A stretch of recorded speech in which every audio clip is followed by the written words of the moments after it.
I might just chime in on sort of the key alternative of this, which is I agree with Mike that you might think the U.S. military presence is not stabilizing if it precipitates crises and hostility in the way it's postured. But there is the alternative side of this, which is the question of if Russia is now obstreperous, whether caused by us or not, for whatever reason, Vladimir Putin, in a declining Russia, and a Russia that's not the same as the Soviet Union, is acting up. The question is, can the world handle them acting up without U.S. leadership, without U.S. forward presence? And the answer is, I think, almost certainly yes, right? So if you look at the decline of Russia and the limits on Russian power, Russia is very powerful in its backyard.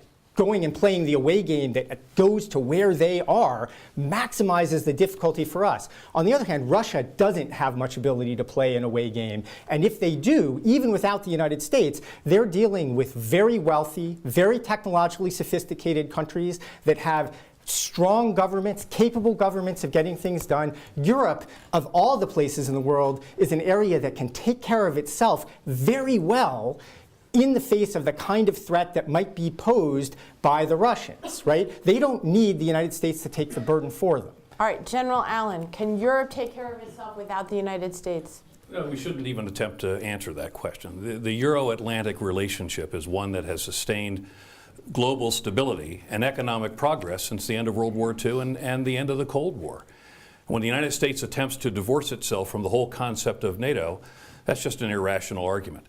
The United States is inherently and inextricably linked to Western Europe in the context of NATO. And Article 5 of the NATO Treaty indicates that in the event of hostilities, an attack upon one of us is an attack upon all of us. So the United States is in this thing with Europe for the long haul.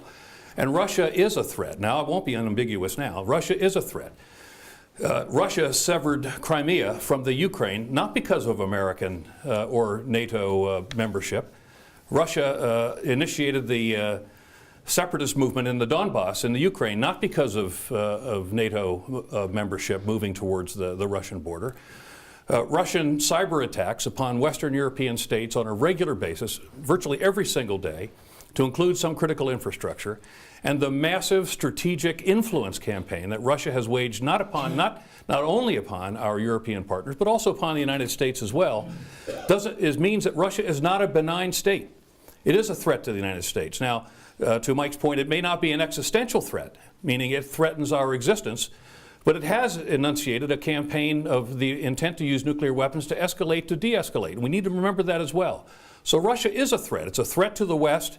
It's a threat to the United States. It may not be existential, but it is a threat. And there are Russian cyber activities underway in the United States right as we speak, just as there are in Western Europe. And the influence campaign is enormous, attempting to break down the confidence of the people of the democracies of NATO and Western Europe, confidence in their own systems of government, and ultimately their democratic processes. We need to keep an eye on this.